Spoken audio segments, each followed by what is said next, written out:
right now. I want to gamble.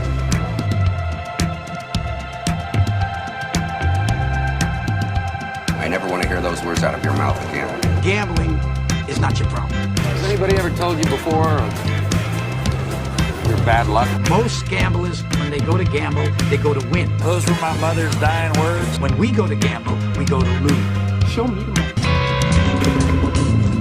Get out of here, man. Show you the money. Honestly, like, let's just go. Let's go to Vegas.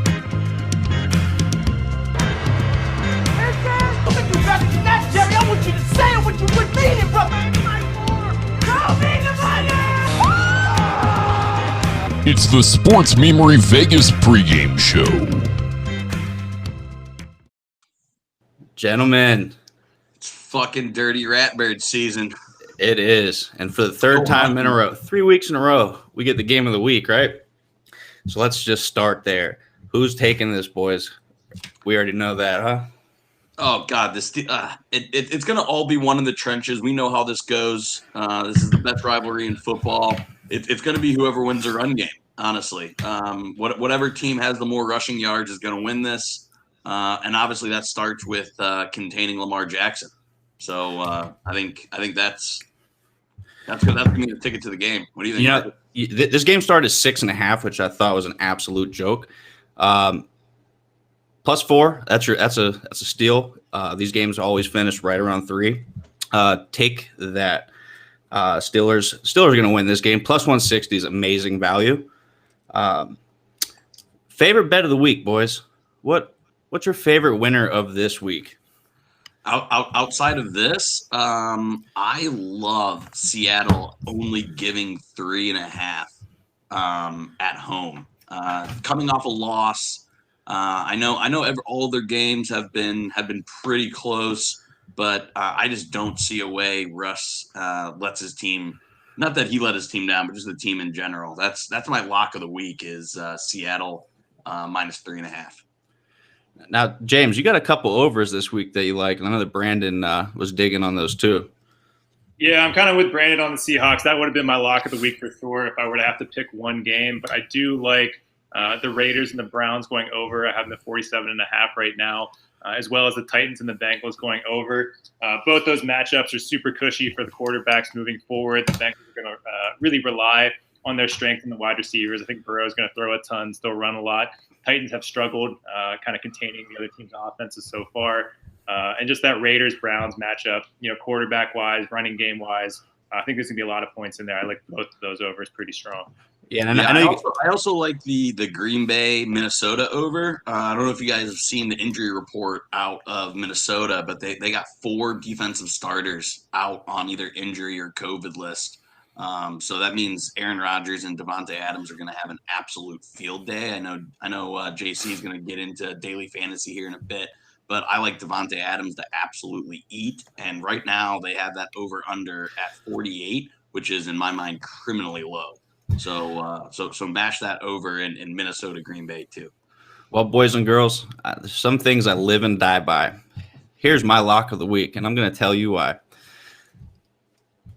The Rams and the Dolphins both are top 4 in points per game. It's going to be a low-scoring game. They're going to take a few shots early, and then they're going to get messed up. Aaron Donald has 3 sacks. Rams win 23-14.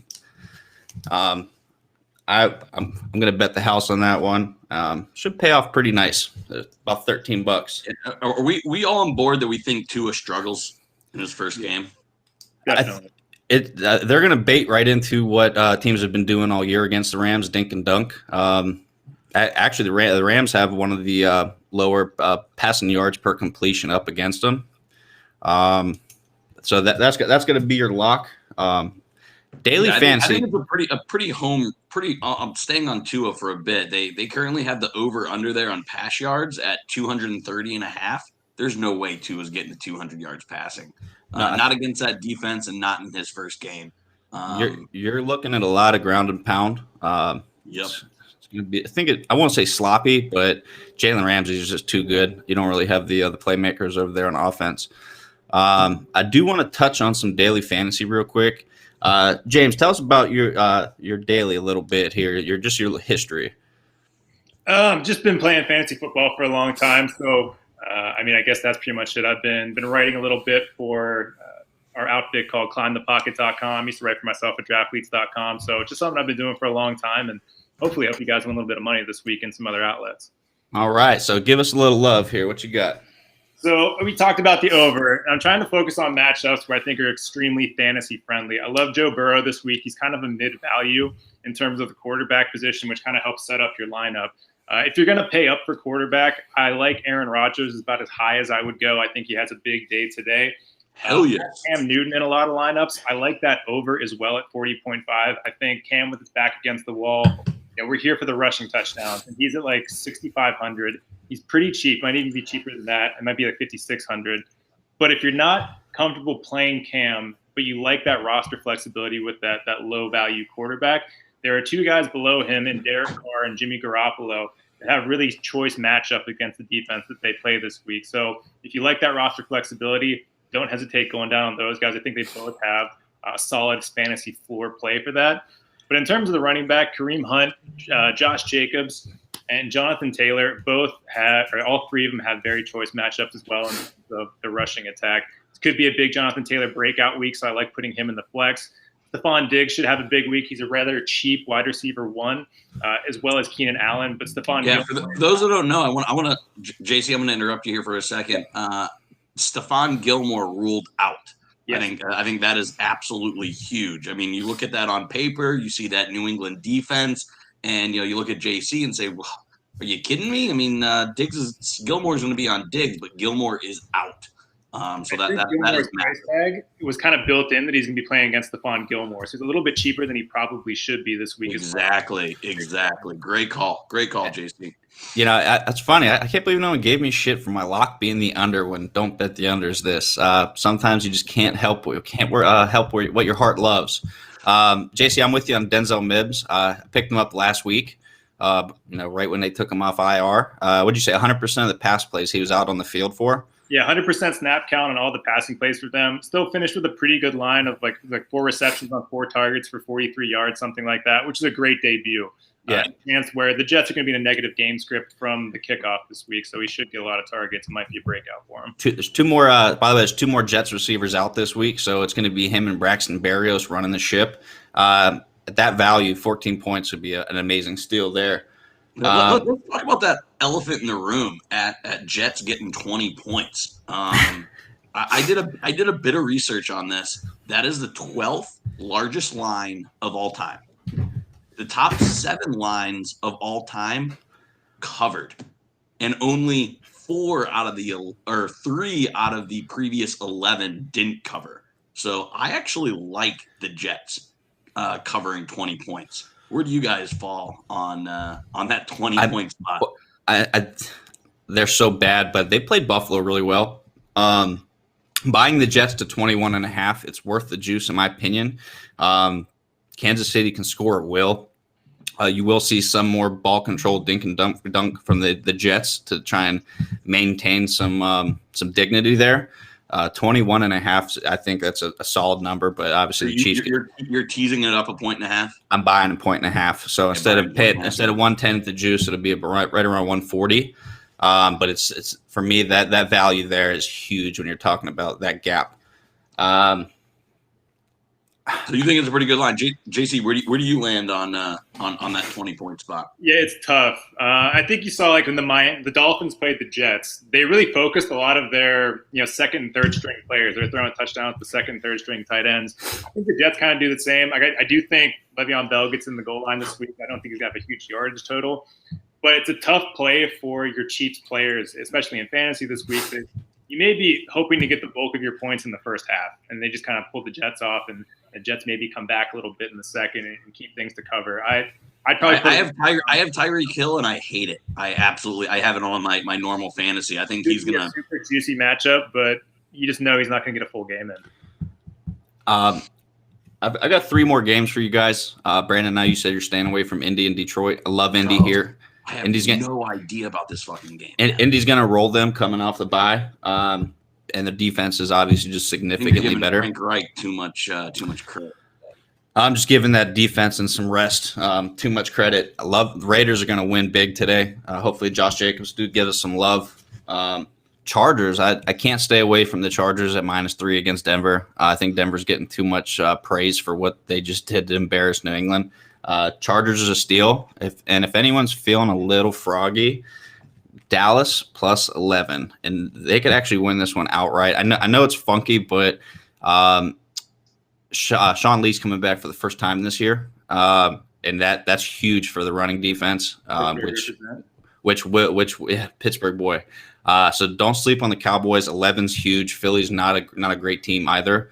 I think that's going to be one of the unique plays of the week for you guys. Never count out a whip-your boy, right? Real quick, I think I have an under. I wouldn't call it a lock, but I think 49.5 is a pretty comfortable under for that Colts-Lions game. I actually like the Lions. I like what they're paying out as home dogs there. I don't really believe the coming off. I mean, unless your name's Andy Reid, I don't really buy into too many coming off the bye momentums. I actually think most teams come off their bye a little sleepy. So I like Detroit giving 3 points at home. I wouldn't take the money line, but I am taking Detroit with getting 3.5 is what I'm seeing on DraftKings right now. 3.5 is a good number. I've got the Colts 24-17 is what I wrote down. But I'm just going to take them a money line. You're taking Colts money line at -175, huh? I hate that, man. I'm gonna lie. I've got them back at I've got them before it moved to the 3.5, so they're at 145. Got it. Any final takes, boys? We got a big game coming up, and we got plenty of beers and shots to crush here in the next hour. Yeah, well, let's fuck it. I mean, I know this is a gambling show, but let's make this about the Steelers show. Marcus, what's your prediction, man?